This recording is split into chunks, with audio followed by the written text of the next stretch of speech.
Here on time. Tolerate godliness. I start my mornings with the Lord's Prayer.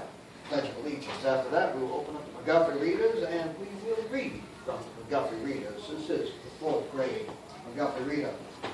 From time to time, I will allow you all to take these readers home with you. I will make you certain assignments for night work. You will memorize those assignments. You will return to me in the morning. Standing here, you will recite them to me. Failure to do so properly, however, will result in my having to place you here on the dunce stool, and I will place the dunce cap on your hand. Now, gentlemen, you will note, behind the dunce cap on the wall, there's a girl's bonnet. Yellow. I find the dunce cap is not sufficient enough to help you young gentlemen learn your lessons properly. You gentlemen will sit on the dunce stool, and you will wear the bonnet, and I will allow for the young ladies a rousing good laugh at your expense as you sit there wearing the bonnet. At 10 o'clock, I will allow you all a short recess. You may play out back in the schoolyard until 10:30. 10:30, return to the school. We will begin our arithmetic lessons. Now, I have been informed recently that I will be teaching grades 1 to 7 this year here in the Adams Chapel School. The younger children will sit up here in the front. You all in the 4th grade will sit back here. During the arithmetic lessons, I will require you all to rise, recite your multiplication tables while the children here in the front sit quietly listening to your recitations. Do not stand away, young ladies. You will grow pigeon-toed. You will never marry. Now, at 12 o'clock, we will take our lunch. If you have a lunch pail such as this, an old syrup bucket, a large bucket, you may bring your lunch in one of these. That will be fine. Young ladies, you do not have a lunch pail, a basket. One, bring your lunch back to a piece of cloth. If you happen to have a biscuit that you had left over from your breakfast that morning, perhaps a sweet potato left over from your supper the night before, I will be more than happy to place it here on the stove, and I will heat it up for you. You live within an hour's walk. Perhaps when you ride home, you may go home for lunch, weather permitted. When you return to the school at 1, we'll begin our spelling lessons for the day. On Fridays, I will conduct a spelling bee to the school. I will divide you and the other students into 2 teams. Say each word, each one of you. Say that word, spelling. Get it wrong? Sit back here at your desk and spell every word correct. You're the final student to do so. You will become the Adams Champion spelling. Send a note home to your parents to verify the loan by your large young lady, or you, or your boy, or your 2 young ladies. I'm sure you'll be proud of yourself. Now, after you conduct your spelling for me, you will also practice your handwriting as well. Now, young ladies and gentlemen, I will stress this to you about handwriting every day. Good handwriting must denote good character. You see, I pride myself in my handwriting. When my brother, Arthur Gilbert Adams, built a schoolhouse this past summer, he built it to the Pacific's Board of Education's decree that children should be facing to the north. While they are learning, you all will note that my desk points to the north. There's a holdover from the days of Reconstruction after the Great War a few years ago, when Southerners were told to face north to say the Pledge of Allegiance. Recently, however, the Board of Education has determined the best light for learning comes over a child's left shoulder. You all know when my brother built the school, he fixed all the windows along the west wall for that specific purpose. Now, before we begin school here next week, I do need to know from all of you, how many of you write with your left hand? If you are left-handed, raise your hands so I will know. No one? Do not lie to me, children. If I find out you're lying to me today and you write with your left hand next week, doesn't matter whether you're writing with slate and chalk or quills and ink, if you've lied to me today, I will punish you severely for lying.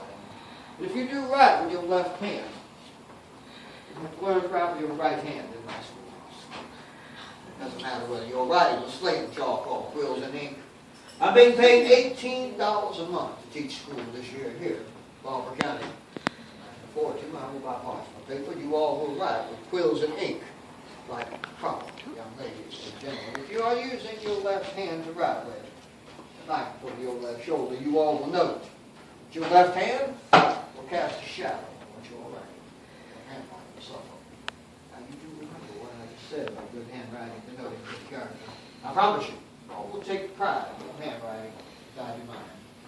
Now at the end of the day, before you go home at 4 o'clock in the afternoon, you all will do chores when they get in the schoolhouse. But The start of school next week, to perhaps the end of the school year, say the first week or so of April, when you are called back to your farms to help your families with spring planting. You'll work for me. Go ahead and make those work assignments for next week while you're visiting with me today, you two boys. Tonight, gentlemen, you will tell your fathers I've asked you both to bring firewood for the stove. The mornings in November, of course, beyond that, maybe you might need to get one classroom. You young lady, you'll take the broom behind my desk, you will be behind the schoolhouse. Now, young lady, mindful of the door from the schoolyard, wrong track, and third desk, says a lunch. That floor of the schoolhouse. Here's up. Strong young fellow, you'll come out and sit down and show you. We'll take the bucket back on the shelf out to the well. Pump water from the well, and bucket, return to the school, and dump the water. The container behind those young gentlemen back here. You'll note the window. There is a blue dipper hanging on the wall. Everyone will drink their water from that container using that dipper. Everyone will drink from that container. And you young ladies, when he brings the water in the well next week, he will get my cover from the school. We'll take some hazard ink from the cover. Mix the ink and the water from the well together. You can fill the ink wells along the desk. Now, young ladies, do note the floor. I see no ink spots on it today. I expect not to see ink spots on it again next week. And you may clean the slate boards for me next week, young lady. All the slates on the desk will be clean. In the afternoon, including the one behind mine, before you go home before. The rest of you will wash the windows for me next week. The windows will be cleaned, inside and out, with strict marks paved to the windows here along the west wall of the special light for learning over our left shoulder, for education degrees. Have I understood to the chores, children? Yes, sir. Now, one small matter we must discuss. It is, however, one of an indelicate nature, so my apologies to the young ladies and to the ladies for the conversation between myself and the gentleman, the young gentleman here around the room. If you need to use the necessary, look, located out back of the schoolyard.